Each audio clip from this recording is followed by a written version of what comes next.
Uhum. né? Hoje, por exemplo, tem as faculdades aí, tem as pós-graduações em estruturas e tal. O cara que vai lá, entra para fazer uma pós-graduação em estruturas, onde quer que seja. Essas faculdades, elas ensinam estrutura metálica ou o cara sai mais preparado para concreto armado? Os seus parceiros ou concorrentes aí do mercado de estruturas, eles fazem os dois tipos de cálculo ou geralmente o cara só se especializa em concreto armado ou o cara em alvenaria estrutural? Como é que funciona esse mercado de cálculo de estrutura metálica?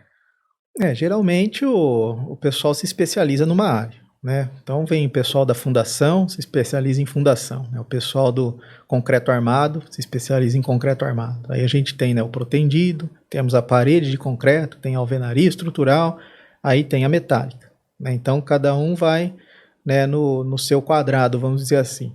Mas tem alguns polivalentes aí que pega vários dos assuntos, né? Porque engloba, né, um dentro do outro. Então, né, eu faço cálculo de concreto armado e metálica justamente por causa do galpão, né? O cliente se sente às vezes mais seguro estando com um calculista só também, né? Conversando diretamente com uma pessoa só, fazendo o projeto com uma reunião só, né? Uhum. Então, a pessoa faz tudo junto.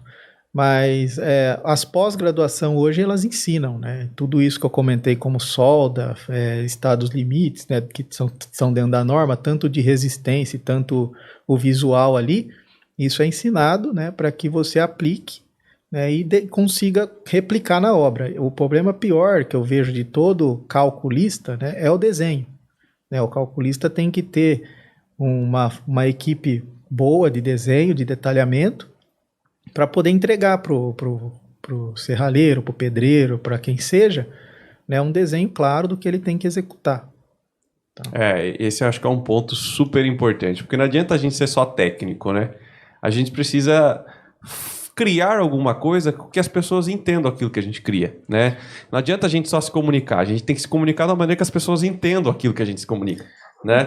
Então eu acho que o projeto nada mais é do que um meio de comunicação, né? Você vai mostrar ali para a pessoa que está na obra como que ela tem que fazer. É como se você tivesse ali todo dia, aí dispensaria o projeto falando, ó, aqui você vai fazer assim, ali você vai fazer assado, né? O projeto, a função dele é mais ou menos isso.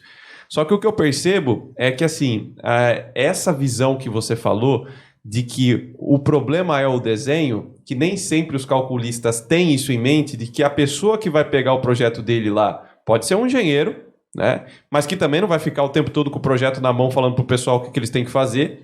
Isso vai cair, às vezes, para um encarregado, vai cair para um mestre de obra, vai cair para um pedreiro ou um serralheiro que não tem a mesma habilidade de leitura ali do que um cara que passou 5, 6, 7 anos dentro de uma escola estudando, né?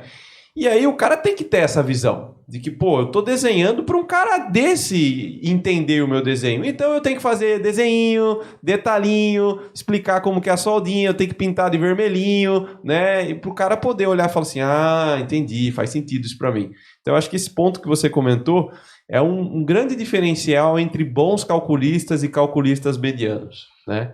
Essa preocupação no desenho. Hoje em dia temos o 3D, né? Tá tudo em 3 dimensões. E muitas vezes você consegue abrir no celular, né, o desenho em 3D para enxergar esse tipo de detalhe, né? Porque só no 2D ali é difícil mesmo, principalmente para quem está na obra, né? Mas eu costumo dizer, o pessoal tem que dar uma estudada no projeto antes de ir para a obra e tudo mais, né? Porque lá no sol quente, com a cabeça quente, lá é mais difícil do que aqui na mesinha com ar-condicionado. Uhum. Né? Então, dá uma olhada antes para ver o que você tem que fazer na obra.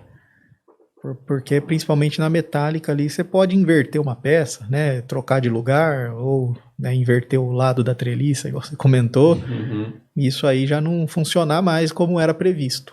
Entendi. E você trabalhou um certo tempo com cobertura, né? E a cobertura é algo assim muito utilizado em estrutura metálica, né? É muito utilizado. Até no pré-moldado também, né? Cobertura metálica entra no pré-moldado. Que aí se caracteriza como uma estrutura mista, quando você junta dois sistemas construtivos diferentes, é isso?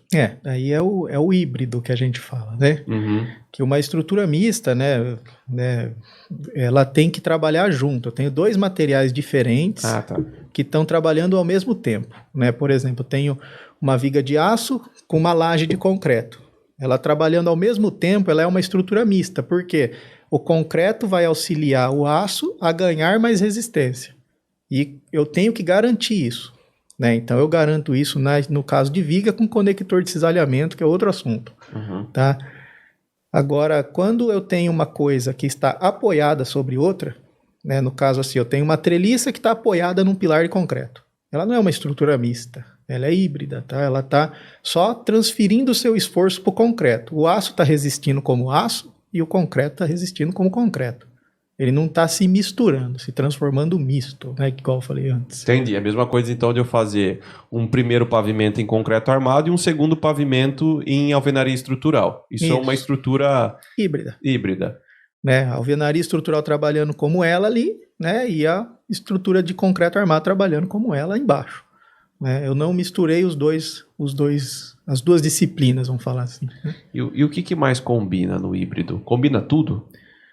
Olha, pré-moldado com a cobertura metálica, aqui na nossa região é o que mais tem, né? Então a gente tem até como os elementos, né? A gente tem lá a terça de cobertura, né? Que é o elemento primeiro que segura a telha, né? Depois a gente tem a viga ou a treliça, né? No caso, vigas, podemos chamar de viga, porque a treliça não deixa de ser uma viga, né? Uma viga treliçada. E temos os pilares. Né? Então, desses 3 elementos, né, muitas vezes os 3 são de pré-moldado, né? São pré-moldados. Né? Eles vêm para a obra prontos de fábrica, né? Tanto a terça, né? Tanto a viga e tanto o pilar. Né? Então, vem esses 3 elementos. Só que a telha, geralmente, por causa do peso, que eu comentei antes lá, que é 10% do peso de uma telha de concreto, né? Ela vem de metal, né? Ela vem sanduíche lá, né? Telha dupla com isopor no meio, ou poliuretano, policianorato, o que seja. Né? E ela pesa muito menos. E aí ela está só apoiada sobre a estrutura, né, de pré-fabricado. Né? Então, muito tempo a gente, né, desenvolvemos vários galpões dessa forma. Né? Que isso era o mais usado na época. Né? Não vejo assim melhor do que o outro. Né? Eu vejo que a necessidade é o que está indo na época, é o que está acontecendo. Né? E aí, né, nesse tempo, né, a gente sabe que galpões são altos, né?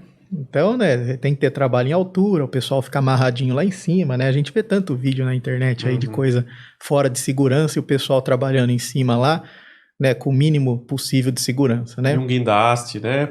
Tem, a gente chama de cadeirinha, né? Que o pessoal sobe lá pela cadeirinha, não vai pôr uma escada, o pessoal fica subindo na escadinha, né? Toda molenga lá até chegar lá em cima, né? Eu já fiquei muito tempo em cima desses lugares, né? E tem gente que a gente chama dos loucos mesmo, né? Que eles andam tudinho lá em cima, vai andando de um vão pro outro, 10 metros em cima de uma tabuinha de 20 centímetros.